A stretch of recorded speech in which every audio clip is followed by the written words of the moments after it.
Hello, new school comic book reviews. Okay, I've got a few comics here I just got recently. Let's just kind of jump into it. Ultimate Comics: The Ultimates #3, which is written by Jonathan Hickman, and the artist by Syed Ribic.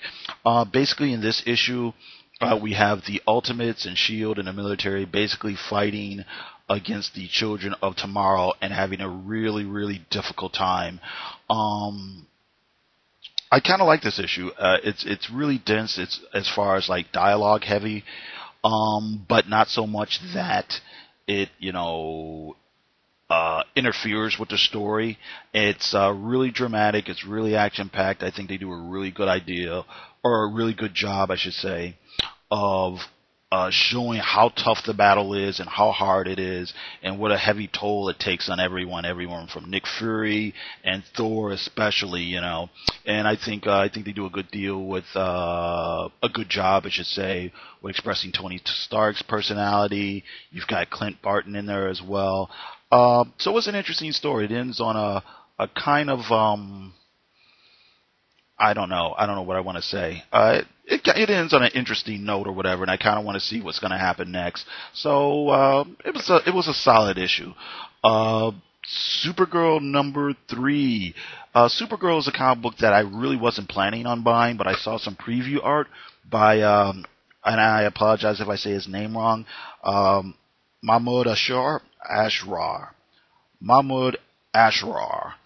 And I really liked it, so I decided to give it a try, and I had some fun with it, The only thing here is the art here is I don't know, takes a slight dip in quality. The other issues, and I think it's the inking. The other issues, issue 1 and issue 2, were inked by Dan Green. Issue 3 here is inked by Bill Reinhold, and I don't know, man. It's a little bit. I don't know if I want to say it's not tight, quite scratchy, not quite sketchy. I don't know, but they seem a little bit thin before. In the previous issues, all the figures and all the art seemed really solid, really thick lines. All the characters' faces are very expressionistic, or is that the word I want to use? Well, they express, emotion very well. You could tell what, the characters are feeling, even though even without reading the words or whatever. And I think that's really, that's really good. That's not something that every comic book artist can always pull off on. But here, like I said, with the kind of sketchy inking, it kind of loses something, and I think it loses a lot of the drama as far as the art is concerned.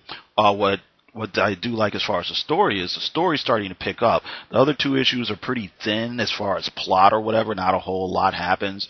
But here, we're starting to get a little bit more into the mystery of who Supergirl is, and and where she comes from. She really doesn't. Well, we already know who she is and where she comes from, but she's having a hard time accepting it. And we get introduced to a new villain. I guess it's a new villain. I'm not familiar with this character. Who's kind of has his own sort of agenda and motivations going on, and I pretty much liked it. Supergirl gets pushed through the paces as far as meeting physical challenges and things like that.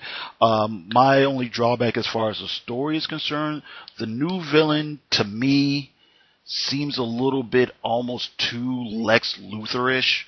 I don't think it's bad writing. It's just that it's just a little bit too much like Lex Luthor to me. But it's an okay issue. I'll get the next one. Hopefully the art will pick back up. Next thing, Birds of Prey #3. Birds of Prey was a title I was kind of on a fence about, but I gave it a shot, and I'm glad I did.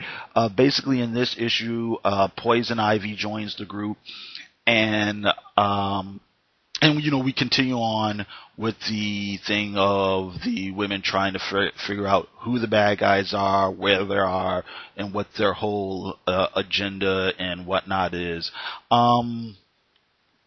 The story is by Dwayne Swarzinski, and the art is by Jesus Sayas. Oh, and I'm sorry, I didn't say about Supergirl. Supergirl, the story is written by Michael Green and Mike Johnson.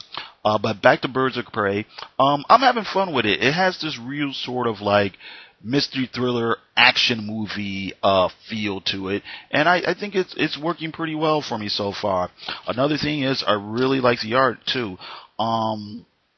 Really well paced, well laid out, very clear, solid, bold lines and everything. And another thing is, these days there's a lot of talk about, sex in comics and how women are depicted in female body parts and things like that. And here you have a comic book that's, full of women, but at the same time, let's put it this way. Obviously, of course, the characters are drawn attractive. They're beautiful. They're idealized. They're glamorized. They're larger than life and all that. But at the same time, Jesus is able to make the characters look pretty and attractive and sexy, but without making them look like porn stars. So I think that's a plus, and we have Justice League number 3. Okay, stuff I like about this comic is, once again, plot starting to pick up again, alright? We get introduced to Wonder Woman. The parademons are attacking everybody. I like how the heroes are starting to come together to fight the monsters, to fight the big threat. And we get a little bit more into Cyborg Vic Stone's origin as he's starting to become Cyborg. And it ends... I guess I probably should have said mild spoilers, but I don't think it's a surprise to anybody. And at the end, Aquaman makes a splash page appearance. I'm liking the Jim Lee art still. One thing I'm having fun with is I like how he introduces the parademons. Whenever they teleport, they use a boom tube, so you've got the boom sound effect in the back, and then here come the parademons leaping out at you, from the center of that sound effect. And I don't know, I just think it's cool. I like the way it's drawn there. Stuff I'm disappointed in is basically the same thing I've been disappointed in, which is with Jeff Johns' writing. It's not terrible, it's not awful, but it's kind of I hate to say it's hackneyed, but it's like you've seen some of this stuff before and you've seen him do it better before, and you see him kind of, I'll say he's doing better writing in like other comics. I don't know, I don't read Green Lantern, so matter of fact, if anybody that has been reading Green Lantern, please let me know what you think, but I do know I have read like the Aquaman stuff. I know some people like it, some people don't, but I think his writing there is a little bit more clever than it is here. I think he's putting more energy and concentration in how to make Aquaman seem fresh, and make it seem clever, make it seem interesting, and not just rely on like the old cliches, unlike what he's doing here, you know what I mean? Like I said, I get it. I get the story set in the past. I get it's the meeting. I get these characters are supposed to be a little less experienced, a little less mature, but, I just wish he had done it a little bit better. Like, for instance, just to find things to nitpick about, the whole Wonder Woman scene, where she's walking around the streets just, asking people in this preposterous way, have you seen a harpy? And people are kind of staring at her. And the thing where she has ice cream and it's just like, ice cream! What a wonderful invention! I mean, I get it. She's from Themyscira. They probably don't have it there. But, even if you're Wonder Woman, would you say something like that? You know what I mean? The thing where how, like, the heroes in this time period in the DC universe aren't generally liked by the general public. And I know some people have a problem with that because of the way characters have always been treated in the past. I don't have a problem with it. I think you could probably get some interesting stories out of it. But there's that part where Barry Allen is like, oh no, the parademons are attacking all over the world, and people think that we have something to do with it. I don't see why, the public in the DC universe would make that leap. I mean, sure, maybe you don't trust, Hal or Clark or Barry or whomever because there are these new people on the scene, but would you automatically assume that they just have to have something to do with, these monsters or whatever? Why would you make that leap in logic? That's what I'm saying.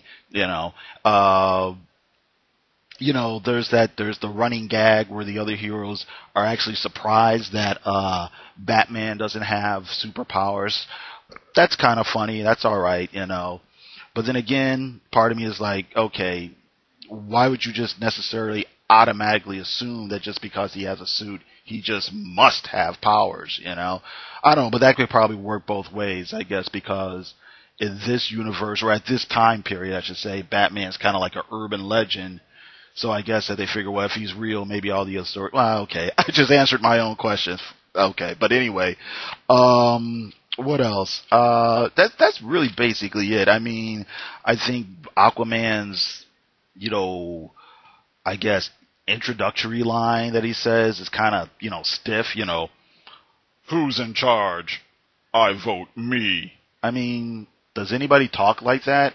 That's all. That's just kind of what kind of bothers me about it. It's just the lack of I don't know, cleverness or effort or whatever. It's just that I think Jeff Johns can write a better comic book than this, and I think he is doing better comic books than this. So that's what makes this another, letdown, because I was really, really, hype for this comic, and I'm not let down so much to the point that I think it's awful or it stinks. I don't think that. I think it's okay, but it's just that, I really wanted it to be a lot better than just okay.